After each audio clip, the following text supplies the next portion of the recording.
Hello, my name is Moise. I'm here as a representative of Sunrise Movement Sacramento. I was recently recognized by this city council for climate resilience efforts. Let's talk about climate resilience. It is currently a frost advisory for Sacramento Valley. So compelling that this city was forced to open warming centers through November 17th. Yet there is a planned sweep for November 16th that will displace up to 50 people. Ooh. Up to 50 people. They cannot be displaced. We just talked about how that camp is weatherized to survive this winter. Last year we've seen, and throughout years before, we've seen sweeps result in preventable deaths, people freezing to death, 200 last year in Sacramento. I'm here in support of Camp Resolution, and I hope that everyone in this room, I want to believe, is here because we care about the residents of Sacramento. I want to believe that.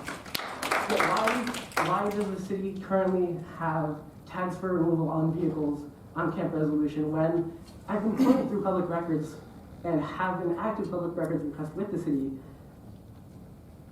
The land use covenant that the city has with the water board has an approved variance based on analysis conducted on behalf of the city last December that proves that the site is safe for safe parking. So why are vehicles being tagged for removal? Some questions about safety. What will displacing around 50 people right before the need for warming centers do? What is the safety in that? Thank you.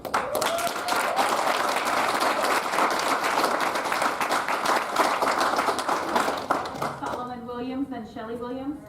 If you heard your name, someone over. Go ahead. Hi, my name's Anna. I'm going to keep this short and sweet. I'm here to support the residents of Camp Resolution and their demands that the city invest resources to support their needs rather than evict and further displace people. I would just like to urge the city council to listen to the people with lived experience who know how to take care of themselves because they're already taking care of themselves more efficiently than the city has, like the amount of money that is been spent on like safe, what are they called, safe grounds. That amount of money. I'll just end it there. I'd like to urge the city council members to listen to the folks who have lived experience and know how to support themselves.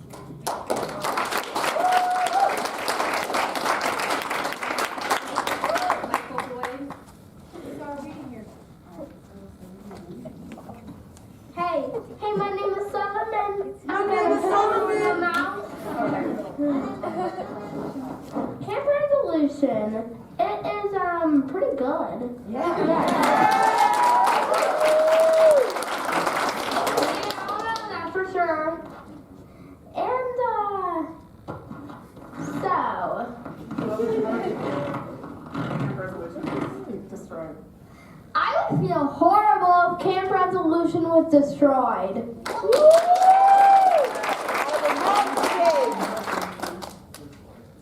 My friends are there, and there's dogs there. I don't want the poor dogs to get sad. Out of the mouths of babes. Anything else? And yeah, sweeps kill, so. Yeah.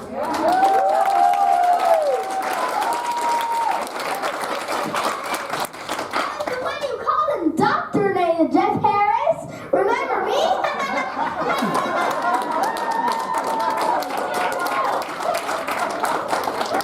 His name is Solomon.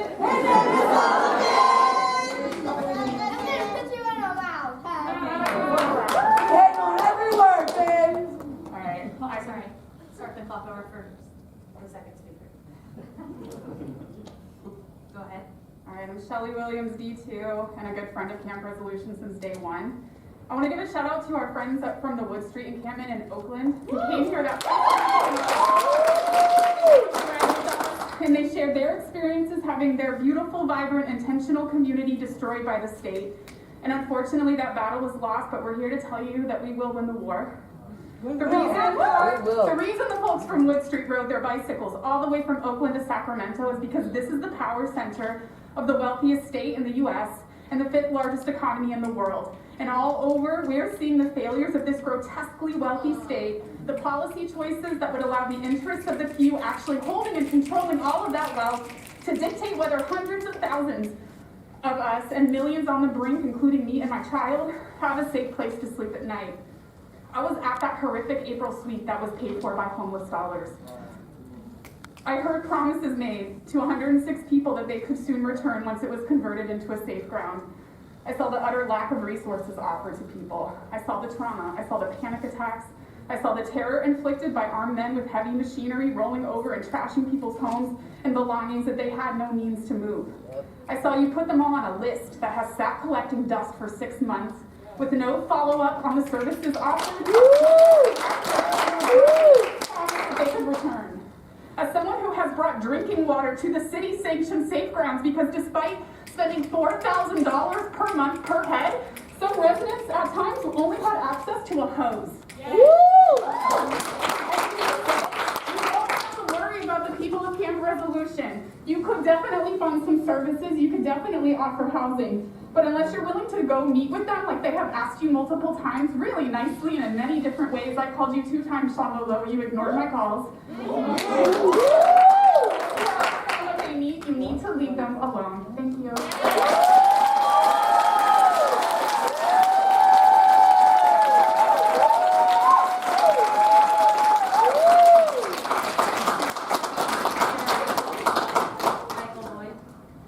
My name wasn't called yet. I can't bear to sit here Okay, and you listen can't to go out of this. turn. Michael Boyd, I'm sorry. You'll have to wait your turn because lots of people are waiting their Go ahead turn. of me, she got my spot. Thank you. So you So- don't want to speak, Mr. Boyd? I do, I'll switch spots with her. You can have my spot. Obviously, I'm sure you can understand that from a logistics Can I standpoint. remind it you cannot- that you were Excuse on me, native excuse me, land? just a moment. No. I wouldn't have to be here if you were doing your job. If all of you were doing your job, I wouldn't have to be here. You're gonna do. There are Did we call your solutions. name yet? And you're just not. It's not your. You were. I can't, no. Okay, well then you have to wait your turn. I can't move people in and out of the order. I'm very sorry to do that. Mr. Boyd was very generous of you, but obviously logistically, I wouldn't be able to do that for 49 speakers. Please come forward and speak. Michael Boyd, Chris Argrove, Sarah Whipple, and Cole. If your name is called, please stand in the aisle and we'll get you through as quick as we can so that the next person can speak. Go ahead. Hi, my name is Michael Boyd. I'm a member of District 3, and I'm a case manager at Nation's Finest, offering homelessness services to homeless veterans. And I see it every day. So I'm on the front lines, it's cleaning up the messes that you guys are creating for me. Every time there is a sweep, every time someone's car is towed away and they're staying in there, and they now are literally homeless, not having any sort of shelter, every time someone's destabilized like that, it sets them back several months, if not even a year.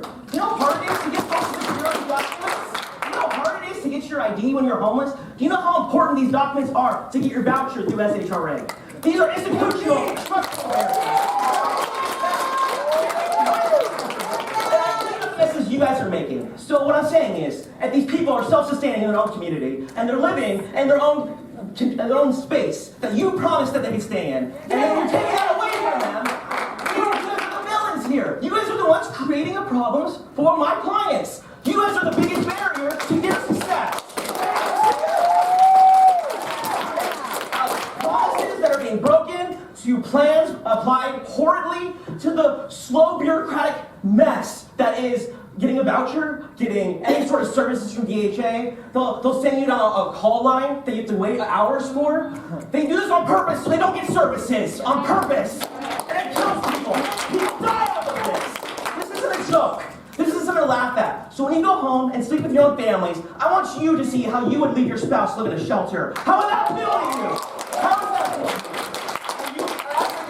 The one friend that you have, and you tell him you have to leave that dog and maybe have it put down because you couldn't bring it into the shelter, and that's your only thing anchoring you to here, yes, of course they're going to choose to live elsewhere where they're safer because they feel more violated in a shelter setting. So there's no refusal of services as your refusal of the city to do anything to help these people.